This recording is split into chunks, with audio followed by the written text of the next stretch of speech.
Asy-Siddiq radhiyallahu anhu, al-bakhilu huwa mani'u min mali nafsihi la yakhlu min ihda sab'i muhlikat imma yamuta fayyarisuhu man yabdul ayyufni wa fi nuskhatin yubadiru ayyufariku malahu wa yunfikuhu ayyukhrijuhu li ghairi ma amarallahu ta'ala aw yusallitullahu alaihi sultanan jaiyan fayakhudhu ay maluhu minhu. Di sini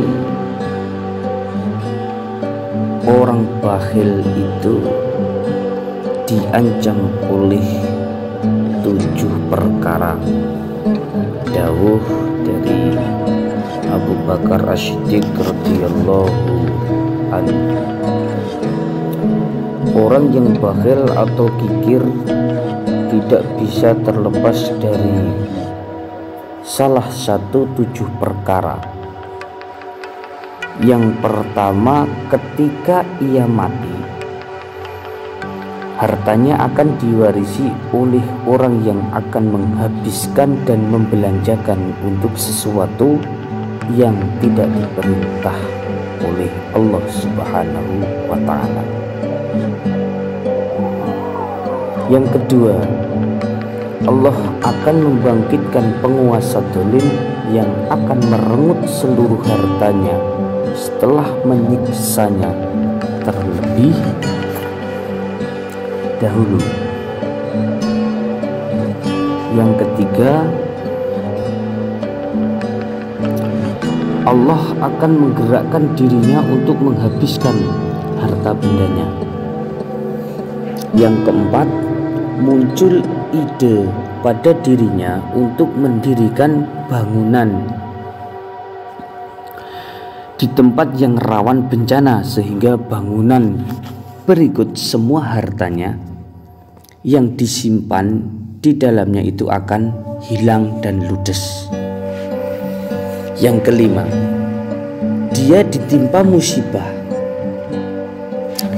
yang dapat menghabiskan hartanya seperti tenggelam, terbakar,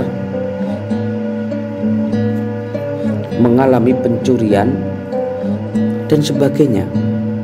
Yang keenam, dia tertimpa penyakit kronis sehingga hartanya habis untuk berobat. Yang ketujuh, dia menyimpan hartanya di sebuah tempat, kemudian ia lupa tempat itu sehingga hartanya itu hilang. Atau mungkin mati sebelum sempat memberikan kepada orang lain di mana letak hartanya itu disimpan, sehingga harta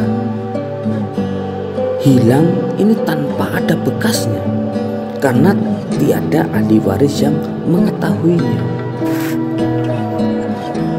Ini untuk orang-orang yang bakhil itu diancam oleh 7 itu.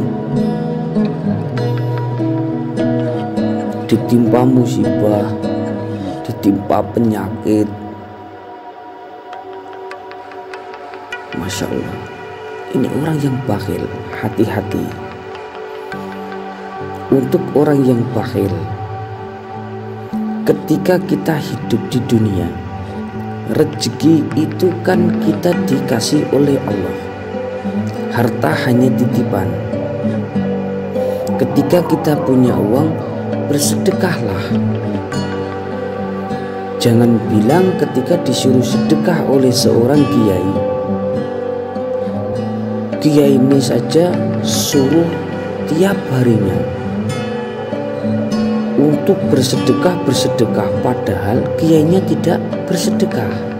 Nah, di sini kita akan tahu bahwa kiai ini menyuruh pada jamaah umat Islam disuruh untuk bersedekah. Ini kan mengikuti dawuh hadis-hadis Nabi. Kanjeng Nabi Muhammad SAW untuk mengajarkan kepada kita ini untuk selalu bersedekah. Bahkan di situ Kanjeng Nabi dawu mardukum bisodako. Ketika kita bersedekah, ingatlah, niatkan dalam hati untuk menghilangkan penyakit. Jadi ketika kita bersedekah, diniati untuk menghilangkan penyakit. Ada hadis lain yang mengatakan kita bersedekah untuk melakukan semua balak-balak. As-shadaqatu taf'ul balak. Nah, di sini kita melihat, coba banyak orang yang kaya,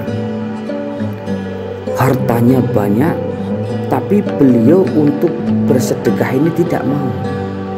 Akhirnya apa? Benar dawuh dari sahabat Umar, orang yang pelit ini akan ditimpa penyakit kronis sehingga hartanya ini habis untuk berobat. Ini sekarang sudah banyak orang yang kaya tapi tidak mau bersedekah. Akhirnya orang tersebut ini sama Allah diberikan penyakit yang di situ hartanya akan habis hanya untuk berobat. Bahkan ada orang yang masih kaya, dia tidak mau bersedekah. Tapi setelah tua, orang tersebut ini hanya sakit-sakitan. Mana mungkin enak kita punya uang banyak tapi tidak bisa menikmati harta kita. Sudah tua, seharusnya enak-enak di rumah, makan enak, tidur. Tapi ternyata apa? Sama Allah diberikan cobaan, dikasih penyakit, hartanya banyak, tapi di situ tidak bisa makan dengan harta sendiri. Sudah tua, mau makan ayam saja tidak boleh, mau minum susu tidak boleh. Sama dokter hanya dibilang kamu hanya boleh untuk meminum air putih saja yang banyak. Nah, untuk air putih yang banyak sangat mudah kita cari. Misalkan kita punya sumur banyak air putih, coba harta kita untuk menikmati hal itu. Pengen punya susu, uangnya ada tapi sama dokter tidak boleh minum susu. Pengen ayam bakar, sama dokter tidak boleh. Uang kita untuk apa? Tidak bisa menikmati. Dikasih rezeki sama Allah, kita ini disuruh menikmatinya. Tapi malah di situ karena orang tersebut itu adalah orang yang bakhil, disinilah Allah akan memberikan penyakit-penyakit bagi orang yang bakhil. Karena di situ dawu martakum bi sodaqah. Bahkan Kanjeng Nabi pun ngendika bahwa orang yang bakhil di situ makanannya ini akan menjadikan penyakit. Maka dari situ jauhlah sifat-sifat yang bakhil.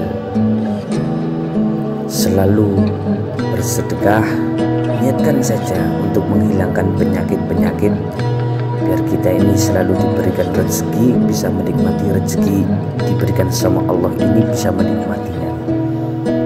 Salurkan kepada orang-orang yang membutuhkan, kepada anak yatim piatu. Salurkan, diniati untuk menghilangkan penyakit. Fa insyaallah 7 perkara ini tidak akan menimpa kita bila kita mau bersedekah karena Allah. Nah, kita diberikan rezeki, Allah yang memberikannya. Diminta lagi sama Allah. Bila kita mau bersedekah, nanti akan menjadikan amal